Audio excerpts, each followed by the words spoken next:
Olá, meus queridos, tudo bem com vocês? Bem-vindos à nossa aula de Geografia. Estamos na aula do 7º ano, aula de número 50. Eu sou a professora Flaviane e não deixem então de ter em mãos os materiais: caderno, caneta, lápis, borracha, tudo o que for necessário para suas anotações, assim como vocês têm, em sala de aula, nas aulas presenciais, tenham aqui também nessas aulas, porque essas anotações são bem importantes para que vocês respondam as atividades e façam o exercício então de estar estudando, fixando, assimilando melhor o conteúdo. Então não deixem de ter em mãos esses materiais que eles são bem importantes para nós, ok? E hoje a gente vai dar continuidade então em relação aos elementos naturais da paisagem brasileira. Na aula passada nós conversamos então em relação ao relevo. Hoje vai ser o quê? O nosso objetivo: caracterizar as dinâmicas dos componentes físicos naturais do território, identificando as principais bacias hidrográficas. Então, hoje a gente vai conversar em relação às águas, aos rios, bacias hidrográficas, ok? Em relação à hidrografia brasileira. Então, na aula passada foi relevo, hoje é hidrografia. E a hidrografia, ela tem a ver com o relevo também. Então, vamos prestar atenção aqui. Então, dando continuidade, aos nossos estudos sobre esses diferentes aspectos que marcam o território, já vimos o relevo, hoje a hidrografia. Isso vai influenciar então o modo de vida, o desenvolvimento de atividades econômicas e na formação dos biomas e dos domínios morfoclimáticos, que é o nosso objetivo futuro então. Os rios brasileiros, hidrografia, essa questão das águas no Brasil. O Brasil possui a maior rede fluvial do mundo, que é a maior rede de rios.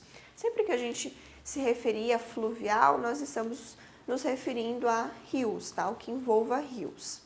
Milhões de brasileiros dependem dos rios para que possam sobreviver, utilizando então as águas para os mais variados fins, as mais variadas finalidades: irrigação agrícola, a pesca, produção de energia elétrica, navegação, abastecimento residencial, comercial, industrial. Então, nós utilizamos os rios como fonte econômica para vários setores, dos rios, da geração de energia, do consumo, enfim, as utilidades que os rios nos trazem também benefícios econômicos para o Brasil. Em função das variações do relevo, que a gente viu então na aula passada, alguns rios drenam para si vários cursos d'água de uma única bacia hidrográfica. O que é a bacia hidrográfica? Só para a gente relembrar aqui. É uma área que compreende o rio principal e todos os seus afluentes, ribeirões, córregos que o alimentam. Então, nós vamos ter um rio principal, que passa um rio principal, e vários outros que são laterais ali, que vão sendo drenados para esse principal. Isso compõe uma bacia hidrográfica. Desde 2008, entrou em vigor, então, o Plano Nacional de Recursos Hídricos, que foi produzido, então, pelo Ministério do Meio Ambiente. Esse plano delimitou 12 regiões hidrográficas, então, são as regiões oficiais que nós temos no Brasil. A gente vai verificar as principais e abordar alguma das suas características, indicando os principais rios que compõem, então, essas bacias e o potencial econômico delas, Então, isso é importante, porque entra aqui nos nossos objetivos aqui de modo de vida, desenvolvimento de atividades econômicas, Aqui eu deixo como sugestão para vocês, é uma animação que mostra, bem rapidinho aqui, 12 segundos, um esquema em 3D de uma bacia hidrográfica e os seus principais elementos. Então, para que vocês entendam aqui o que é bacia hidrográfica, então eu deixo aqui como material extra. Lembrando que vocês já viram, isso que a gente está vendo aqui é só para relembrar, para que a gente possa chegar, então, nesses pontos à frente. Então, não deixem de ver que vocês vão relembrar e ver no videozinho ali mostrando, acredito que vai facilitar bastante o processo. Então, não deixem de acessar aqui o link que a professora colocou. Então, as 12 regiões que nós temos no Brasil, A região do Amazonas, em verde, do Tocantins, Araguaia, aqui em azul, o Atlântico Nordeste Ocidental, nós temos aqui a região do Parnaíba, aqui, Atlântico Nordeste Oriental, aqui, São Francisco, aqui, Atlântico Leste, Atlântico Sudeste, do Paraná, Paraguai, Uruguai e Atlântico Sul. Então, as 12 regiões, né, conforme, então, o Ministério aqui do Meio Ambiente que delimitou essas regiões. Então, oficialmente, são essas as regiões hidrográficas do Brasil. A região hidrográfica amazônica, então, eu identifiquei, ó, com a mesma cor, ó, em verde, ó. Então, vocês vão ver o entorno sempre de todas estão identificadas com a cor que elas estão aqui no mapa, tá? Então, do Amazonas. Abrange 45% do território brasileiro e partes do território de outros países sul-americanos, né? Porque lembrem que a região amazônica, ela não está apenas no Brasil. A Amazônia legal, que nós conhecemos, é aquela que está dentro do território brasileiro. Porém, a Amazônia internacional, ela abrange territórios vizinhos ali, né? Então, a região hidrográfica, a bacia hidrográfica, não seria diferente, ok? Então, ela não está apenas, né, não recebe apenas a influência aqui do Brasil, né? Não está apenas em território brasileiro, ela se estende, então, aos países vizinhos. A região hidrográfica amazônica é composta da maior bacia hidrográfica do planeta, ou seja, a gente tem vários rios que a compõem, né? Lembrando que a bacia hidrográfica é um rio principal, então aqui o rio principal é o Amazonas, e a gente tem outros que vão desaguando nesse rio principal e aí compõem toda a bacia. Os rios dessa região são bastante utilizados para navegação e o nível das águas ele sobe durante os meses mais chuvosos e alaga áreas de várzea e áreas vizinhas. Essas cheias influenciam fortemente na vida da população que vive nessas áreas, pratica a criação de animais ou cultiva plantios próximos às margens. Então, nos períodos de cheia, né, não é possível continuar com essas atividades de plantação, né, cultivos e tal, mas quando há a baixa do rio, tudo aquilo que veio com a cheia vai alimentar. Então, ela fica uma terra mais fértil. Assim como acontece, lembram? Vocês já viram nas aulas de história, acredito também, em relação ao rio Nilo, né, que o Nilo é a dádiva ali do Egito, justamente por isso, essas oscilações. Então, quando o rio sobe, ele traz consigo sedimentos, né, quando ele desce, esses sedimentos eles se assentam e fazem daquela região ali, então, fértil. Então, eu quero que vocês observem aqui uma coisa. O mapa aqui, ó, da região hidrográfica da bacia amazônica e depois observem os demais. Vocês conseguem ver a quantidade de rios que nós temos aqui, a quantidade de afluentes, né? Nós temos aqui o rio principal, ó, e esse rio principal é alimentado por todos esses outros, tá? Então, olha a quantidade, parece no corpo humano que nós temos as veias, né, que irrigam e mandam sangue pro restante do corpo. Aqui também, ó, são várias veias que fazem parte, então, dessa bacia hidrográfica. Por isso que ela é a maior bacia hidrográfica do mundo. Olhem o volume de rios, a quantidade de rios que nós temos aqui.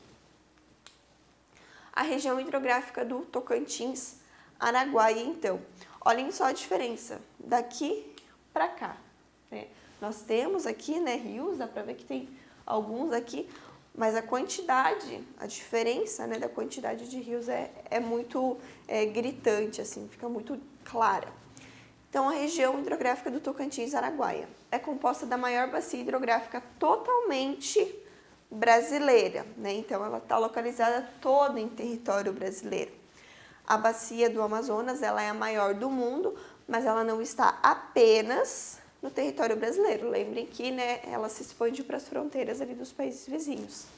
Já a do Tocantins-Araguaia, ela é totalmente brasileira. Formada, então, pelos rios Tocantins e Araguaia, né, por isso o nome, essa é a terceira região com maior potencial hidrelétrico do país. Abriga, então, as usinas do Tucuruni, no Pará, né, por exemplo, e os seus principais rios apresentam elevada biodiversidade e são utilizados no turismo, para navegação e para pesca. Então, são essas atividades econômicas desenvolvidas aqui nessa região, ok? a região hidrográfica do São Francisco. O principal rio dessa região é o Rio São Francisco, né? Por isso o nome da bacia ali, que cruza o semiárido nordestino. Então, o Rio São Francisco é bem importante para essa região tão seca ali do país. Nos trechos mais planos, o Rio São Francisco é utilizado para o transporte de cargas e de passageiros. E ao longo do seu curso, né, é utilizado então para esse tipo de finalidade. Há várias usinas hidrelétricas também, né, localizadas nele ali, como as do complexo Paulo Afonso, Sobradinho, Xingó, Luiz Gonzaga, e esses complexos hidrelétricos, né, que estão ali ao longo do curso do rio, fornecem energia, então, principalmente para a região nordeste do país. Então, aí, dada a sua importância econômica também. O projeto de transposição do Rio São Francisco foi iniciado e inaugurado em alguns trechos, cuja totalidade prevê a construção de 470 quilômetros de canais, então, para que possa levar a água do rio para as regiões mais secas do semiárido, nos estados do Ceará, Paraíba, Pernambuco e Rio Grande do Norte. Então, qual é o objetivo aqui? Fazer, né, desse rio principal cursos, desviar ali alguns cursos d'água para que as regiões mais secas aqui do país, né, do semiárido ali, possam receber água e não sofram tanto com as consequências, né, da falta dela. E possam também se desenvolver economicamente, né, a partir de atividades de agropecuária, né, atividades de cultivo. Então, se tiver essa presença da água, outras atividades podem ser desenvolvidas e não só nessa perda ali em relação à seca. Então, esse projeto de transposição está há anos, né, já passando, tramitando ali nos órgãos. Alguns trechos aqui já foram inaugurados e tudo mais, mas a maioria, a totalidade do projeto ainda não foi concluída. E aqui a gente tem então, ó, o principal rio, né, o Rio São Francisco aqui, e os afluentes que formam essa bacia. Depois a gente tem a região hidrográfica do Paraguai, que é formada então pelo rio Paraguai e os afluentes dele. Engloba, então, passa ali pelo Mato Grosso do Sul, e inclui também o Parque Nacional do Pantanal Mato Grossense.